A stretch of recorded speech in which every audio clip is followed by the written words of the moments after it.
Terima kasih masih bersama kami. Belasan rumah di Gang Big Pasar Baru Sawah Besar, Jakarta Pusat, Selasa siang ludes dilahap si jago merah. Diduga penyebab kebakaran akibat korsleting listrik yang berasal dari rumah warga. Beruntung tidak ada korban jiwa dalam kejadian tersebut dan kerugian diperkirakan mencapai ratusan juta rupiah.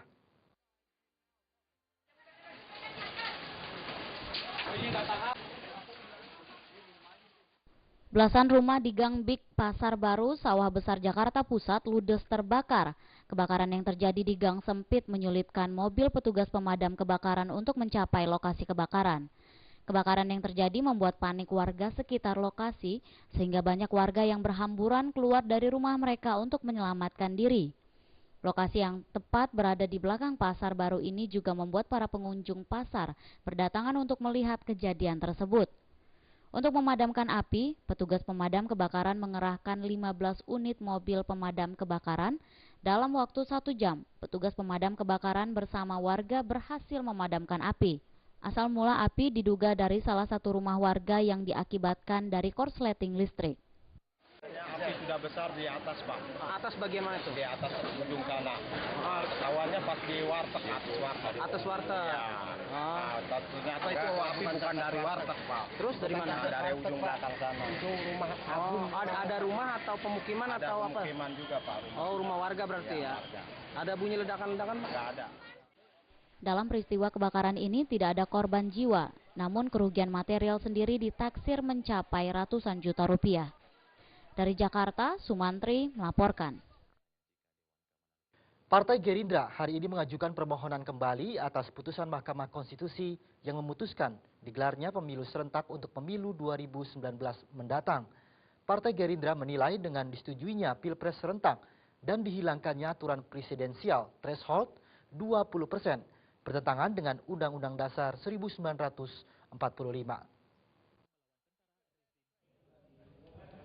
Kami di sini sebetulnya membicara. Dalam keterangan pers Selasa siang di Jakarta, Ketua DPP Partai Gerindra bidang hukum Habibur Rahman memohonkan peninjauan kembali atau PK atas putusan Mahkamah Konstitusi terhadap uji materi Undang-Undang Pemilu Presiden dan Wakil Presiden yang akan dilaksanakan serentak pada pemilu legislatif pada 2019 mendatang. Menurut Habibur Rahman, putusan MK nomor 14 tahun 2013 tentang Pilpres digelar serentak dinyatakan bermasalah.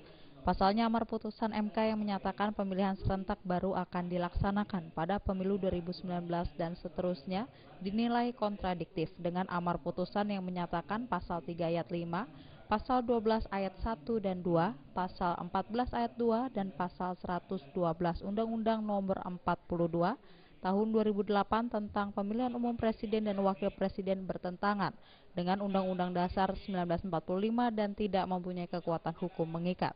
Selain itu, Habibur Rahman juga menilai ada yang aneh dari putusan tersebut karena MK tidak mengabulkan aturan presidensial threshold 20%.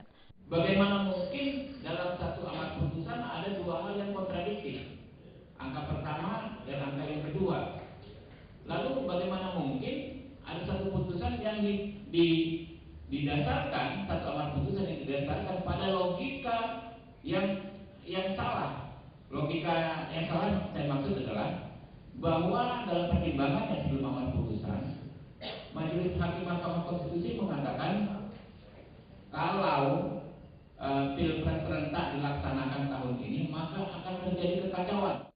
Sementara itu dalam persidangan Majelis Hakim Mahkamah Konstitusi mempertanyakan dasar hukum pemohon, dalam hal ini Habibur Rahman mengajukan peninjauan kembali atas putusan Mahkamah Konstitusi nomor 14 tahun 2013 terhadap uji materi Undang-Undang Pilpres.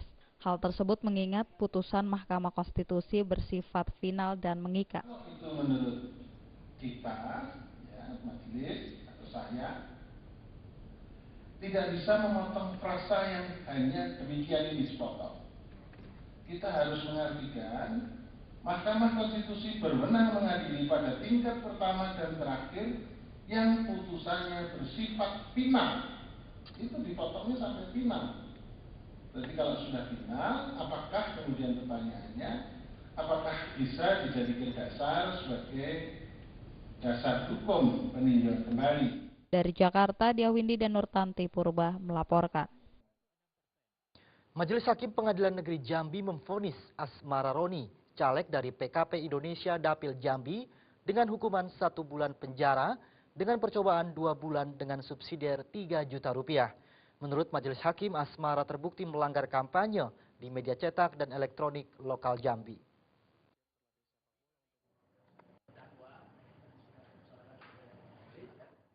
Pengadilan Negeri Jambi menggelar sidang terakhir untuk caleg dari Partai PKPI Daerah Pemilihan Jambi Asmara Roni dengan agenda pembacaan vonis. Terdakwa divonis hukuman 1 bulan penjara dengan percobaan 2 bulan dengan subsidiar 3 juta rupiah.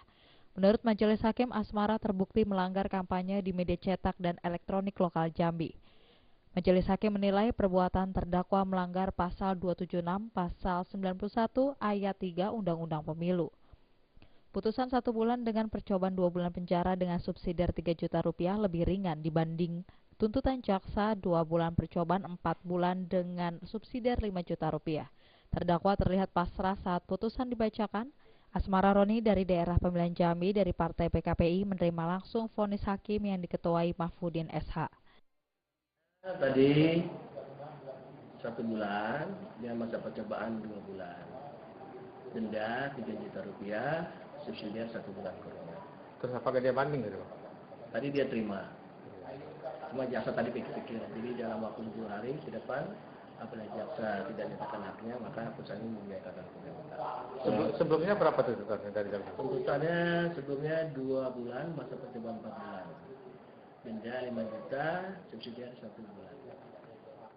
Sementara itu, 3 orang lagi caleg yang sedang dalam penyidikan polisi Polda Jambi menunggu waktu persidangan. Mereka adalah Subandi Budianto dari Demokrat, Dodi Sularso dari PDI Perjuangan, dan Haryatia Ambiar dari Partai Golkar.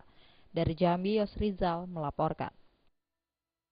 Jangan beranjak dulu pemirsa, di segmen terakhir kami masih memiliki sejumlah informasi. Tetaplah bersama kami.